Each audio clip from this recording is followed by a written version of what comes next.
passion in the real world, unless it's connected to something, a business model, you have to have some vision, some plan, some activation with it. So that's the entrepreneurship part of this. Good idea is not enough. You have to translate that to a functional product and figure out a way to deliver that product. That could be entrepreneurial or intrapreneurial, doing that within a company. And then the things we've all learned in our companies from different perspectives, and certainly holds true in entrepreneurship, is culture. You have to assemble the right team. Maybe you don't always do that the first time, so there has to be a little transition there. But team culture, free food, free drinks, work from home, work in a cubicle, work in your own office, work from wherever you want. All those different things make up a company, and what that company ends up being capable of. Scale, we want to get to scale. That's kind of why we're doing these things.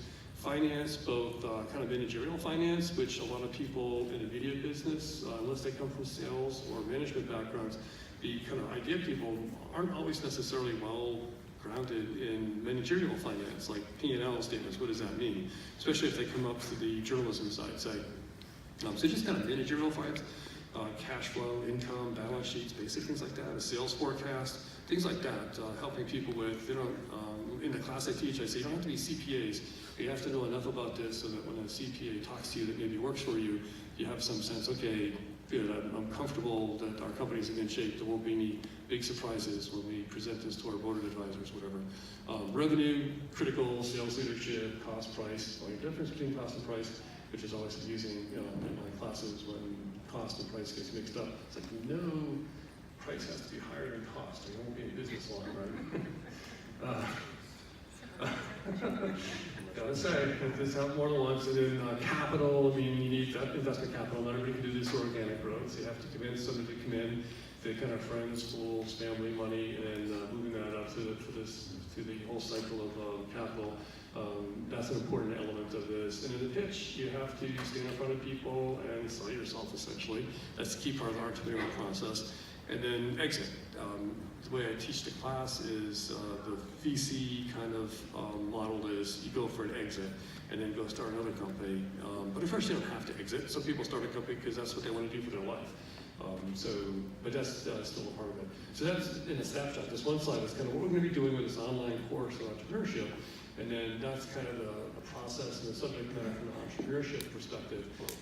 But then we get into what does that look like when you walk the walk in this business, in the broadcast business, what does it actually look like? And so that's what we're going to kick off with today. And one of the cool things about working with people like Ann is you can start to talk and have these ideas that are really interesting to me. And I say, boy, I'd like to go to a panel that looks exactly like this. And she says, okay, go do it. So this is like a panel I really wanted to be in the audience listening to. So here we are. So this is kind of class one in this session. I think Ann locked the doors, and so until you get past the final exam from this class, you won't be able to get out. So pay attention and take notes. Okay, so I've made reference to our speakers along the way. John Clark is Executive Director for Pilot. Stephanie Marshall is Managing Director for Sprocket. Sarita Williams is President of Media, which has some connection to another media company, Cox or something, we'll see. And then Rob Weisbord, who is Chief Revenue Officer for St. Clair Broadcast Group. These four people come at this entrepreneurship topic from different but complementary angles, and they have so much to share. We have a longer session in this format, so that's good, but we're still, I think, going to leave with wanting to hear more from you, and if you do have questions, you can follow up with us individually afterwards. So I figured we can kind of go down the line here a little bit along that innovation life cycle, starting with ideation, and then move to acceleration. So that's sort of John, and then Stephanie. And then Sarita has a really cool story about working for a major, very prominent media company, and kind of going through that process inside a big company and saying, what can we do kind of internally with entrepreneurship? And then Rob does everything. It sounds like he gets to go last and talk about whatever he wants to talk about. So, gotta say. So let's just start with this, and then take your time to spend a few minutes telling us about a little bit about your personal background, how you got to where you are. I mean, that's always an interesting part of this. And then your organization, so Pilot, Sprocket, and so on. And then we'll get into some questions and answers where we'll learn definitively how to be a successful entrepreneur in media. If we all had that answer. I'm not sure there actually is a definitive answer to how to be an entrepreneur. My gut tells me is by the end of this, you may be somewhat more confused because we're going to come at it from different angles and different perspectives, and some success and some failure. But there are going to be some common threads that probably you'll see. But really quickly, my background: I spent about 13 years at Capital Broadcasting Company in Raleigh, North Carolina, at WRAL, doing a lot of R&D, quite honestly, with the original digital transition and data casting way back when. I worked with Sam Matheny, who we've already mentioned, our CTO. We developed a mobile broadcast service called News Over Wireless there at WRAL. I think it was the first subscription-based mobile phone service for a local TV station. And then turned that into an actual business, started marketing it and selling it to other stations across the country. When I left WRAL, I was the general manager of WRAL.com, and that was, quite honestly, almost another little startup within WRAL, in that the TV station was its own business, and we actually pulled all the digital operations out and stood it up as its own P&L business, and so we had that experience. Before coming to NAB, I was at the journalism school at UNC, go Heels. And I ran a media innovation program there, and the idea there was to try to instill into students, journalists, computer scientists, religious studies majors. It was kind of interesting. We pulled in students from all over campus to try to solve some of local media's problems, and to really help them understand and think about this process that we're going to describe. And so here I've been at NAB for about 3 years, running Pilot, which is it really sits at the first and foremost at the ideation stage, that real incubation ideation piece that we hinted on here. We work with, obviously, our member companies, member broadcast companies, folks like Rob, obviously, but also with Pilot members. And these are companies that are not, local broadcasters. These are companies like Google and Facebook and Amazon and IBM and Xperi and Avis Budget. And the idea there is to create opportunities with broadcasters and with these companies that helps everyone together. So it's really trying to figure out what are those collaborations that you can create, you can ideate on, that could then turn into something that our member companies could leverage and move forward into something that is revenue positive and a service to their businesses, service to their advertisers, services to their listeners, viewers, and consumers. So that's our goal of it. We really sit on that R&D, the first part of that innovation pipeline that Rick mentioned very briefly. Great, thank you, John. And then Stephanie, so John and people like John in this whole kind of timeline of innovation and entrepreneurship, some of those things work and they live a little bit and then either fade out or continue. But your role is, Sprocket, is to try to take whatever survives this first process. And it's like, you got an idea, you got a product. We maybe have some people you should meet. So I'll just give you a quick background, and I've spoken at Rick's class, and I can go on for an hour, so I'll keep it short. But I come from the wireless side, actually, so I've always kind of been out front in new technologies and new opportunities, and I spent about a decade at Verizon, launched their mobile advertising business when there was no such thing as mobile advertising. It was actually even earlier, going back to how I know John and Sam, was getting WRAL into the mobile web 2.0, back when WAP was a thing, and we had to program buttons and you were on deck. Right, and so we did the first content deals to bring content onto mobile to get people to actually use their devices the way that all of you are using them now. And so we had to figure out a model to do mobile. It sounds insane, doesn't it? Yeah, it does. We say it's a year of mobile, it's a year of mobile, and it took us, 20 years. But it's here. So anyway, I was at Verizon, launched mobile advertising, and then launched their data monetization business, which is maybe part of the reason that Circle isn't as big as it should be, but maybe it is. And then went to a startup, helped Sam and John with Pilot for a while, and then ran into Sprocket. And what I loved about Sprocket is sort of that intersection of startups and corporate. So bringing my corporate experience of innovating, which is really hard to do in a very large organization such as Verizon, where you really had to hit $1 billion hurdle rate to do anything. And that takes a lot of perseverance and convincing. A lot of those, those two-column course things. It takes a lot of that.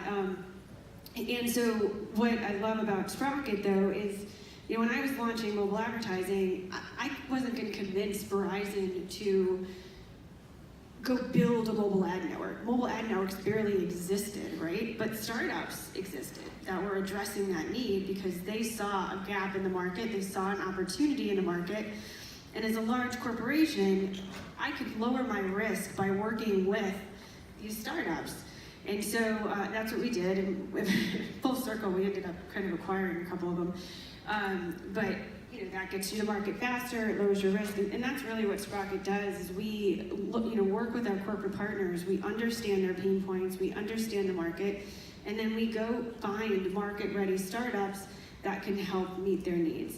And one of them is actually way back in the day, I guess Medea was one of our Sprocket startups, and so if you go downstairs in North Hall, you'll see the innovation pipeline in real life.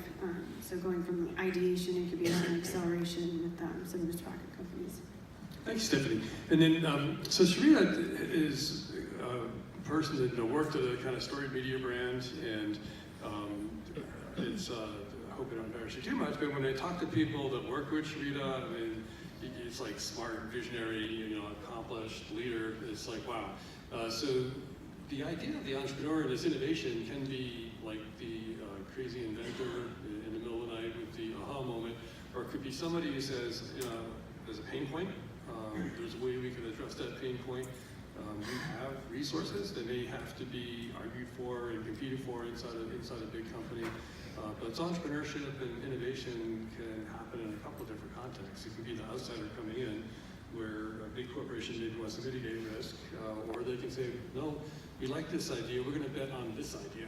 And again, the kind of VC approach is look at 1,000 proposals, maybe fund 100 and hope something approaching double digits actually has some traction in the marketplace. So it's a bigger risk inside a company to be that entrepreneur, the internal entrepreneur, and it's sort of a blessing and a curse maybe. But tell us a little bit about your personal background and then video, the story of video.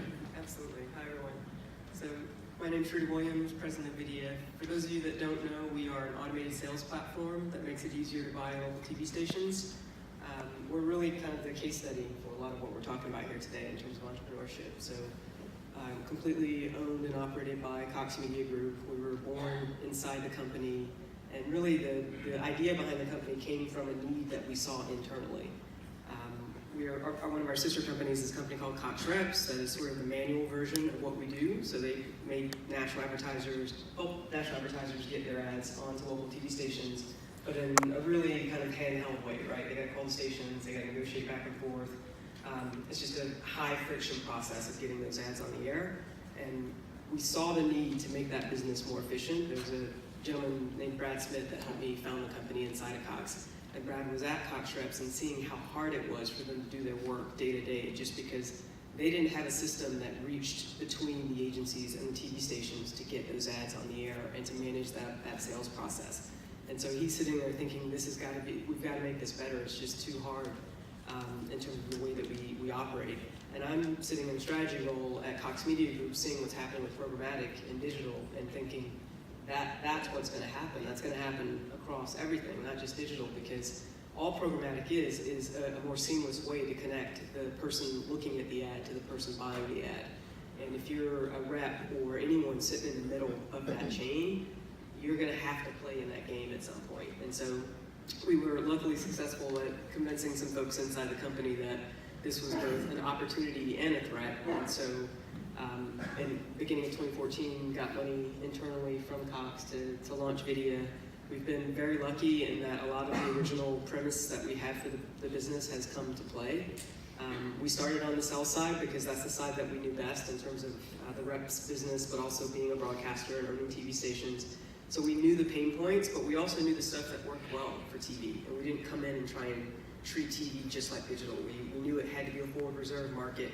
We knew it had to be a premium market. We knew you needed the seller because it's complex inventory that's constantly changing. And so it's not a widget. It doesn't have one price.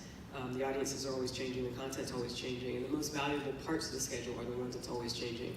So, I think that it's sort of the best case scenario where you're the company itself, you see this pain point and a place that your customer is shifting in terms of the viewer, in terms of a more digital-like experience, but you also know from the traditional side what still works, and so you can put those two things together and come up with the right solution.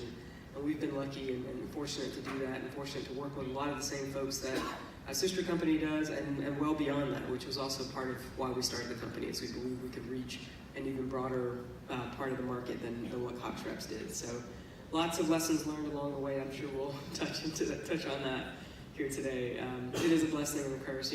Most entrepreneurs have to spend a good portion of their time raising money in the marketplace, and thankfully we haven't had to do that. Cox is a very well-funded, private, long-term oriented investor, and so we've been lucky in that regard. But there's a ton of sort of internal negotiations and things that come along with that we've had to navigate as well. So happy to dive into that more here today, and happy to be with you today. Great, thank you. And Rob, so Sinclair is synonymous with innovation, I think. They really put their money where their mouth is, thinking far ahead, making long-term commitments. And then in that environment, you're very entrepreneurial and innovative yourself in all your different programs, but you're also in a slightly unique seat these days, and not just on the digital side, but for the whole company. It's like you got to go that life cycle, ideation to scale, while delivering money. Chief Revenue Officer. So it's kind of Jekyll and Hyde, isn't it? Where you've got that kind of creative, exciting mind, but on the other hand, that has to have a margin that's acceptable and it has to have a growth curve that's acceptable. So you kind of have that duality too. How do you fit all that in one person and inside a company like Sinclair that's got so many different things going on? I think you surround yourself with quality people.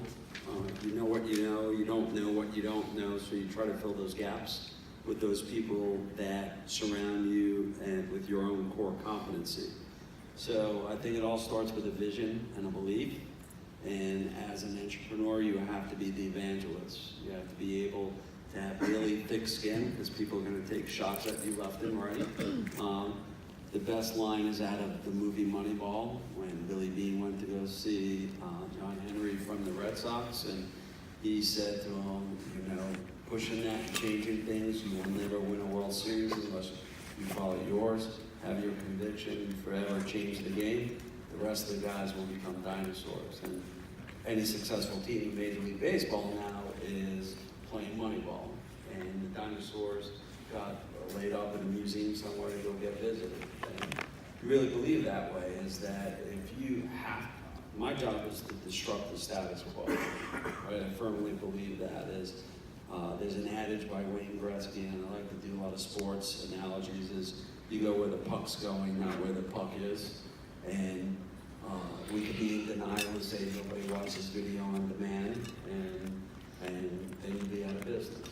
And so I had conviction 2.5 years ago, along with a good team of engineers and product people, to launch an OTT service. It was not fashionable 2.5 years ago, but if we were just starting now, there would be no way to catch